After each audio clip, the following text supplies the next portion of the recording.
a preparar el camino del Señor. Vamos a construir la ciudad de nuestro Dios. Saludos amigos, ya nos encontramos en el mes de diciembre y hoy domingo comenzamos un nuevo año litúrgico, un nuevo ciclo de la iglesia, el ciclo B, un tiempo fenomenal, este Adviento, que no es una repetición, sino una oportunidad que tenemos ahora nosotros en este nuevo tiempo litúrgico.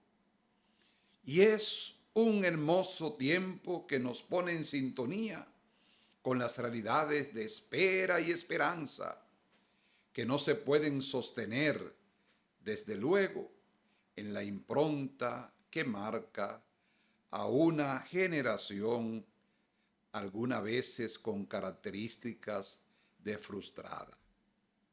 El Adviento es todo un símbolo que sirve para defender la dignidad de los seres humanos, de nuestra naturaleza, de nuestras posibilidades e inteligencia. No a costa de Dios, sino porque aceptamos que la humanidad no tiene futuro sin el Dios del Adviento, el Dios de la encarnación, el Dios que lo toca todo por nosotros. El Adviento que viene de parte de Dios como diálogo previo de la encarnación. Es una llamada a deshacer el infierno de las tinieblas que a veces nosotros, la humanidad, provocamos de mil formas y maneras. Reitero que no es un Adviento más, es un tiempo privilegiado para hacer el camino. La primera lectura de hoy del profeta Isaías, en el capítulo 63, del verso 16 en adelante, nos muestra un Dios Padre y Redentor. Esta lectura del profeta Isaías es la reflexión de un profeta conocido por muchos como el tercer Isaías, que después del exilio de Babilonia sabe lo que es la crisis de identidad de su pueblo. Un pueblo que vive sin Dios, buscando simplemente subsistir. No tiene futuro porque no tiene esperanza. El profeta, puesto en lugar de los sencillos y de las almas anhelantes, nos ofrece un credo majestuoso sobre quién es Dios, nuestro Padre y nuestro Redentor. Qué anhelo tan fuerte se siente. Quiere que el cielo se rasgue y baje Dios en persona. Y ya percibe el profeta que esto ha sucedido.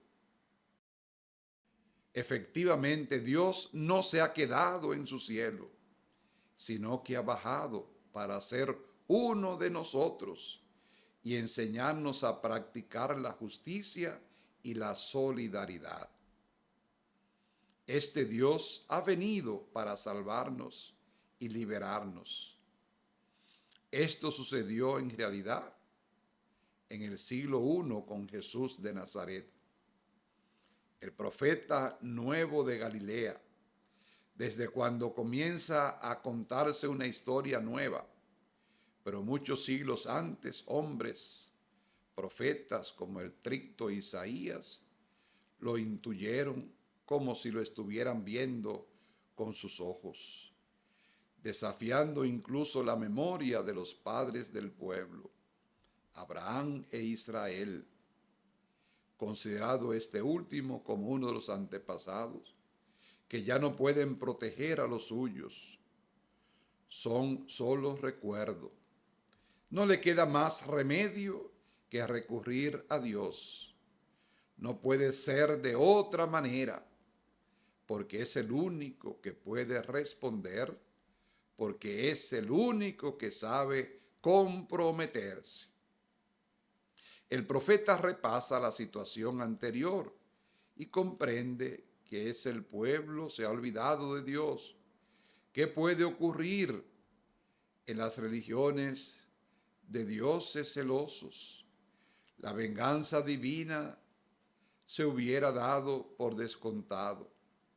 Pero cuando se tiene un Dios de verdad, con entrañas de misericordia, que considera a los hombres como hijos, entonces sale a relucir lo que Dios es, Padre y Redentor.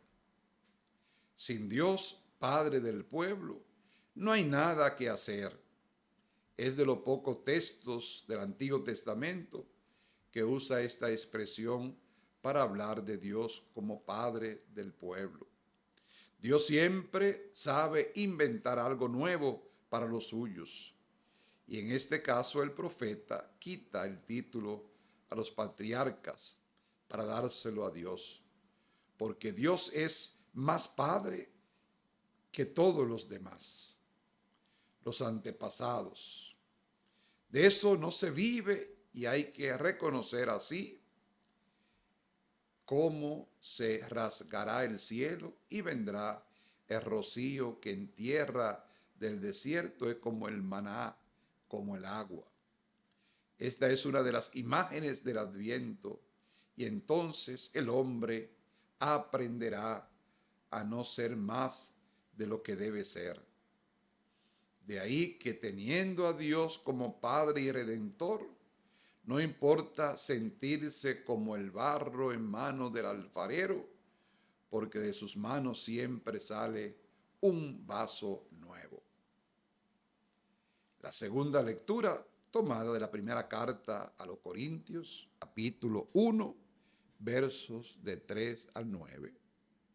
El conocimiento como experiencia del ser humano de la salvación. Esta lectura es concretamente el proemio de la carta de Pablo a la comunidad de Corintio, aquella que habría de darle mucho que hacer pastoral y teológico. En esas comunidades había grupos bien diversos. Algunos buscarán caminos de perfección y de conocimiento más altos y exigentes. Viven bajo la espera de la venida de Jesucristo. El apóstol los alienta para que sin perder esa dimensión tan esencial de su fe, no olviden que lo más importante es vivir la vida de Jesucristo. En esa tensión escatológica no vale de nada las elucubraciones y los miedos. Quien vive la vida del Señor, quien tiene sus sentimientos, heredará la verdadera vida.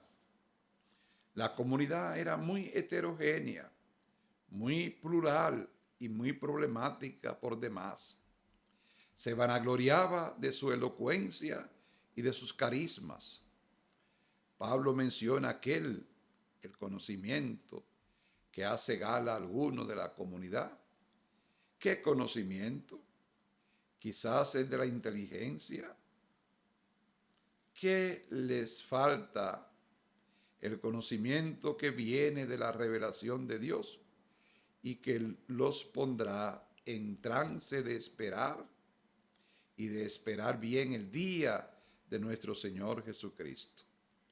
La parusía, en aquellos momentos incluso Pablo pensaba que ese día vendría pronto, con manifestación de la acción salvadora de Dios sobre el mundo y sobre la historia. Y para ese día no hay que prepararse con conocimiento, sino desde la praxis de una vida llena de sentido y de santidad. Y leemos este evangelio de hoy tomado de Marcos. Es el evangelista de este ciclo que hoy comenzamos, el ciclo B. La vigilancia, una llamada a la esperanza.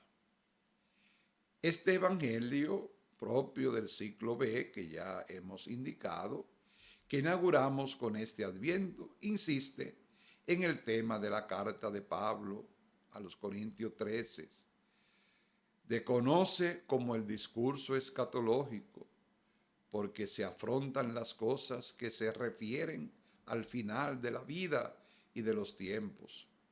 Es un discurso que tiene muchos parecidos con la literatura del judaísmo de la época, que estaba muy determinada para la irrupción del juicio de Dios, para cambiar el rumbo de la historia. Los otros evangelistas lo tomarán de marco y lo acomodarán a sus propias ideas. En todo caso, este discurso no corresponde exactamente a la idea de que Jesús de Nazaret tenía sobre el fin del mundo o sobre la consumación de la historia.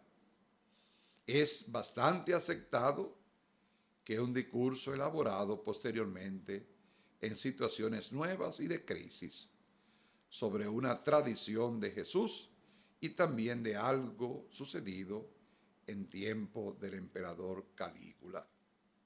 Aquí el evangelista se vale de la parábola del portero que recibe poderes para vigilar la casa hasta que el dueño vuelva. Estamos ante el final del discurso y se ve que es como una especie de consecuencia que saca el redactor del Evangelio de la tradición que le ha llegado a raíz de los acontecimientos que han podido marcar la crisis de Calígula en el hombre que no era agraciado ni en el cuerpo ni en el espíritu, como cuentan de él. Los judíos habían derribado un altar pagano y el emperador mandó hacer en el templo de Jerusalén un altar a Zeus. Para los judíos y los judeos cristianos supuso una crisis de resistencia como oprimidos frente al poder del mundo. En aquel entonces algunos judeos cristianos no habían roto todavía con el judaísmo y con el templo. No pueden desear otra cosa que legitimar sus anhelos religiosos en aras de una visión apocalíptica de la historia. Sobre todo, es necesaria la fidelidad a Dios antes que la lealtad a los poderes del mundo que oprimen. En la historia de la humanidad siempre se repiten momentos de crisis, situaciones imposibles de dominar desde el punto de vista social y político. Cuando no es una catástrofe natural, la interpretamos religiosamente de esos acontecimientos. Se presta a muchos matices y a veces a falsas promesas.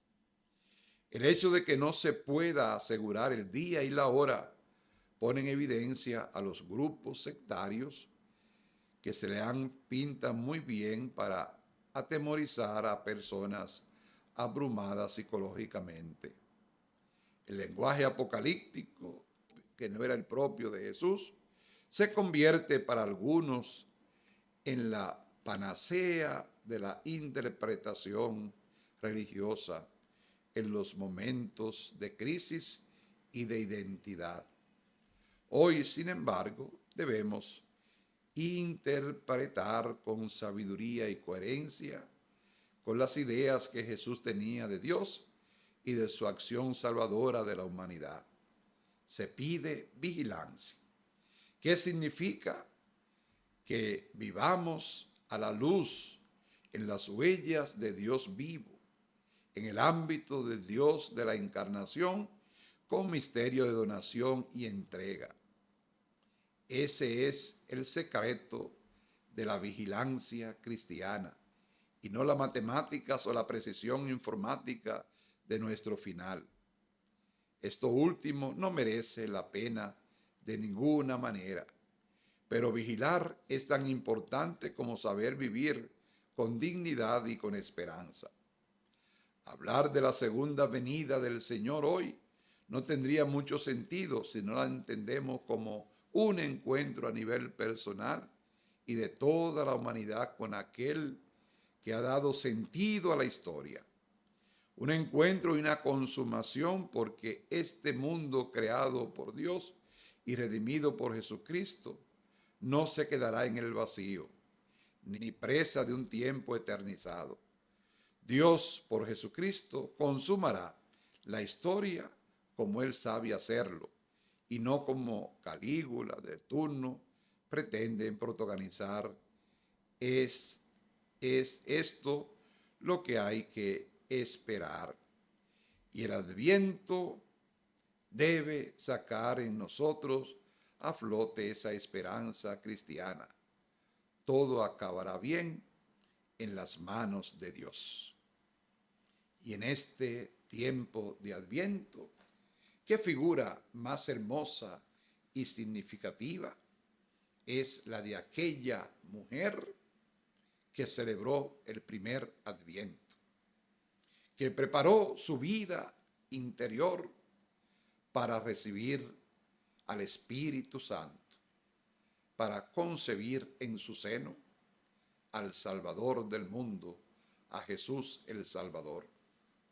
Y por eso, al celebrar durante esta semana la Inmaculada Concepción de María, nosotros le damos gracias a Dios, le damos gracias a María por aceptar el plan salvífico que Dios le presentó.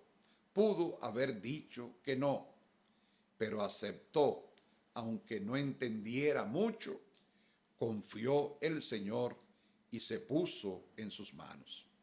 Eso es precisamente lo que se nos pide a nosotros en este tiempo de Adviento. Que cada uno abra su corazón al Señor, que lo reciba, que lo acepte, que le diga que sí, que se comprometa y que pueda vivir en consecuencia esa amistad y esa unión con el Dios encarnado.